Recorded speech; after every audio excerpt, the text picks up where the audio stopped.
사랑하는 성도 여러분, 오늘 2025년 6월 20일 금요일, 죄를 용서하시는 하나님의 새벽 예배에 모이신 여러분을 진심으로 축복하며 환영합니다.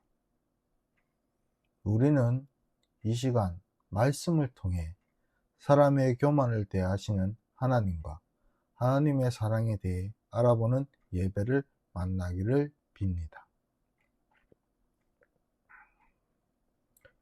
오늘 하나님께서 우리에게 주신 말씀은 역대상 21장 1절에서부터 17절 말씀입니다. 함께 봉독하도록 하겠습니다. 사탄이 일어나 이스라엘을 대적하고 다윗을 충동하여 이스라엘을 계수하게 하니라. 다윗이 요압과 백성의 지도자들에게 이르되, 너희는 가서 브엘세바에서부터 단까지 이스라엘을 계수하고 돌아와 내게 보고하여 그 수요를 알게 하라 하니, 요압이 아뢰되, 여호와께서 그 백성을 지금보다 100배나 더하시기를 원하나이다. 내 주 왕이여, 이 백성이 다 내 주의 종이 아니니까? 내 주께서 어찌하여 이 일을 명령하시나이까? 어찌하여 이스라엘이 범죄하게 하시나이까? 하나, 왕의 명령이 요압을 재촉한지라. 드디어 요압이 떠나 이스라엘 땅에 두루 다닌 후에 예루살렘으로 돌아와 요압이 백성의 수요를 다윗에게 보고하니, 이스라엘 중 칼을 뺄 만한 자가 110만 명이요 유다 중 칼을 뺄 만한 자가 47만 명이라. 요압이 왕의 명령을 마땅치 않게 여겨 레위와 베냐민 사람은 계수하지 아니하였더라. 하나님이 이 일을 악하게 여기사 이스라엘 치심에 다윗이 하나님께 아뢰되, 내가 이 일을 행함으로 큰 죄를 범하였나이다. 이제 간구하옵나니 종의 죄를 용서하여 주시옵소서. 내가 심히 미련하게 행하였나이다 하니라. 여호와께서 다윗의 선견자 갓에게 말씀하시어 이르시되, 가서 다윗에게 말하여 이르기를, 여호와의 말씀이 내가 내게 세 가지를 내어 놓으리니 그 중에서 하나를 내게 택하라. 내가 그것을 내게 행하리라 하셨다 하라 하신지라. 갓이 다윗에게 나아가 그에게 말하되, 여호와의 말씀이 너는 마음대로 택하라. 혹 3년 기근이든지 혹 내가 석 달을 적군에게 패하여 적군의 칼에 쫓길 일이든지 혹 여호와의 칼 곧 전염병이 사흘 동안 이 땅에 유행하여 여호와의 천사가 이스라엘 온 지경을 멸할 일이 있든지 라고 하셨나니, 내가 무슨 말로 나를 보내신 이에게 대답할지를 결정하소서 하니, 다윗이 갓에게 이르되, 내가 공경에 빠졌도다. 하나님께서는 긍휼이 심히 크시니 내가 그의 손에 빠지고 사람의 손에 빠지지 아니하기를 원하나이다 하는지라. 이에 여호와께서 이스라엘 백성에게 전염병을 내리시매 이스라엘 백성 중에서 죽은 자가 7만 명이었더라. 하나님이 예루살렘을 멸하러 천사를 보내셨더니 천사가 멸하려 할 때에 여호와께서 보시고 이 재앙 내림을 뉘우치사 멸하는 천사에게 이르시되, 족하다. 이제는 내 손을 거두라 하시니, 그때에 여호와의 천사가 여부스 사람 오르난의 타작마당 곁에 선지라. 다윗이 눈을 들어 보매 여호와의 천사가 천지 사이에 섰고 칼을 빼어 손에 들고 예루살렘 하늘을 향하여 편지라. 다윗이 장로들과 더불어 굵은 배를 입고 얼굴을 땅에 대고 엎드려 하나님께 아뢰되 명령하여 백성을 계속케 한 자가 내가 아니니이까? 범죄하고 악을 행한 자는 곧 나이니이다. 이 양떼는 무엇을 행하였나이까? 청컨대 나의 하나님 여호와여, 주의 손으로 나와 내 아버지의 집을 치시고 주의 백성에게 재앙을 내리지 마시옵소서 하니라. 아멘. 역대상 21장 1절에서부터 17절 말씀을 통해 교만과 용서하시는 하나님이라는 제목으로 말씀을 나누도록 하겠습니다. 오늘 본문은 다윗이 인구조사를 명령하면서 시작합니다. 인구수 확인은 우리가 보기에는 합리적 행정처럼 보입니다. 그러나 성경은 숫자 의존이 곧 하나님 의존 상실일 수 있음을 보여주고 있습니다.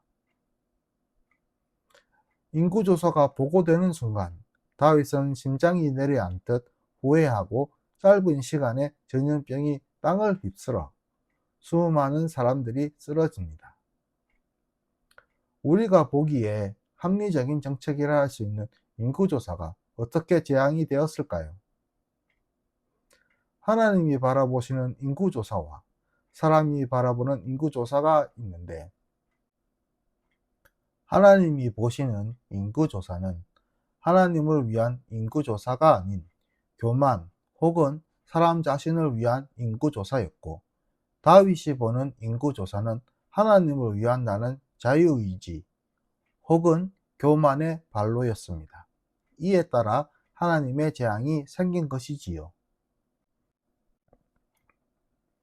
이러한 교만에 대한 하나님과 사람의 각각 반응을 보게 되면 하나님께서 보시기에 교만은 하나님의 사랑으로 치유될 수가 있습니다. 즉, 교만을 치유하는 하나님의 사랑은 교만을 그냥 숨겨두지 않고 교만을 드러냄으로써 교만이 상처가 아니라 죄가 아니라 치료를 위한 시작으로 바라보게 됩니다. 즉, 교만을 바라보는 그 순간 하나님 사랑이 시작되는 것입니다. 그러나 우리는 교만을 우리의 의지로 보게 됩니다. 즉, 교만이 우리의 의지가 되어 하나님의 뜻을 잘못 해석할 수도 있습니다. 숫자와 능력, 성과가 우리의 신뢰 대상이 되는 순간에 우리는 하나님과의 관계는 멀어지고 우리에게 죄가 뿌리내려지게 됩니다. 죄 혹은 교만은 그냥 단순한 규칙 위반이 아니라 하나님과의 관계를, 우리와 하나님 사이를 가르는 친밀함의 균열입니다. 다윗이 이 교만에 대하여 이렇게 말을 합니다. 제가 죄를 지었습니다. 벌은 제게 내려주시고 백성은 살려주십시오라고 교만에 대하여 고백을 하자 상황이 달라지게 됩니다. 교만이었던 의지가 하나님으로 방향을 바꾸었고, 선지자의 지시에 따라 다윗은 오르난의 타작마당에 제단을 쌓게 됩니다. 그리고 다윗은 말을 합니다. 값없이 하나님께 드리지 않겠다고 그는 말을 합니다. 즉, 그의 말은, 그의 고집은 회개의 진정성을 보여주는 것입니다. 재물 위로 하늘에 불이 내려오고 재앙이 멈춥니다. 심판의 장소가 평화의 상징, 곧 성전터가 됩니다. 즉, 교만을 물리치고 우리가 회개할 때 우리가 있는 곳이 하나님의 나라가 된다는 것입니다.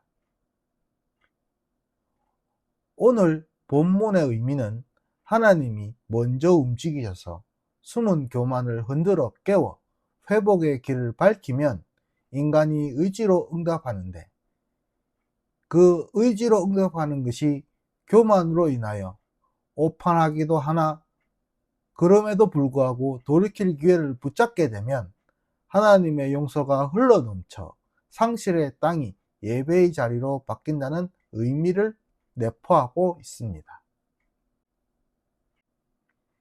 본문에 따라 교회가 스스로 의지를 가지고 행동한다는 것은, 예를 들면 교회를 위해 우리는 예산과 통계, 프로그램들이 필요합니다. 그러나 그 프로그램들은 필요하지만 의존해서는 안 되며, 각각의 행동에 대해 회개를 구체화하며 공동의 기도로, 중보의 기도로 서로 간의 행동으로 인한 상처를 치유하게 하며, 더욱더 화해에 신경을 써서 다윗이 은을 주고 땅을 샀듯이 시간과 재정과 노력을 들여 서로 깨어진 관계와 구조를 복구하는 행동이 바른 의지를 내어보는 것이고, 그것이 바로 교회가 가져야 할 바른 행동을 위한 의지인 것입니다. 마무리하도록 하겠습니다. 하나님의 뜻은 항상 선과 좋은 것, 회복을 향합니다. 그러나 그 뜻은 우리의 자유로운 의지를 존중합니다. 교회가 체면보다 진실, 자기 과시보다 관대함을 택할 때 재앙의 터도 재단으로 변합니다. 용서받은 사람이 평화를 전하는 사람으로 세워지는 길, 그 길이 오늘 우리 앞에 펼쳐져 있습니다. 자유의지를 교만으로 바꾸지 마십시오. 기도하시겠습니다. 사랑의 하나님, 교만을 비추어 회개의 길을 여시게 하심을 감사드립니다. 값없는 용서를 베푸시는 하나님, 우리로 하여금 숫자보다 하나님의 사랑으로 통해 주님을 의지하게 하시고 정직한 고백으로 공동체를 살리게 해 주시옵소서.